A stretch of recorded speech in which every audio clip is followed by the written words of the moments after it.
नाशिकमध्ये महाराष्ट्र शासनाच्या भारतरत्न डॉक्टर बाबासाहेब आंबेडकर समाजभूषण पुरस्कारानं सन्मानित अंध आरजे व सामाजिक कार्यकर्त्या वृषाली शेख या 5 फेब्रुवारी रोजी सायंकाळी आपल्या पती तसंच मुलीसोबत जिल्हा परिषदेतर्फे डोंगरे मैदानावर आयोजित ग्रामीण महिलांच्या प्रदर्शनात व्हिजिटसाठी गेल्या होत्या। त्या ठिकाणी निरंकार गटाच्या समोर त्यांनी टेबलावर काही खाद्यपदार्थ घेतले। नंतर शेजारी चहा प्यायला गेल्या। तोवर पाळत ठेवून असलेल्या कळवणमधील गटाच्या 2 महिलांनी संगनमतानं त्या टेबलवर ठेवलेला चांदीचा ग्लास चोरलाय।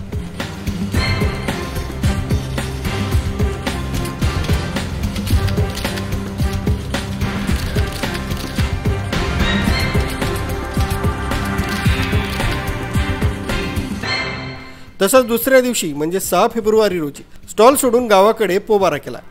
ही चोरीची घटना सीसीटीव्ही कॅमेऱ्यात कैद झाली आहे। त्याची तक्रार DRDO प्रमुख प्रतिभा संगमनेरे तसंच अधिकारी निलेश हिरे तसंच सोनवणे यांच्या निदर्शनास आणून दिली आहे। मात्र अजूनही संबंधित महिलेकडून तो ग्लास परत मिळालेला नाहीये।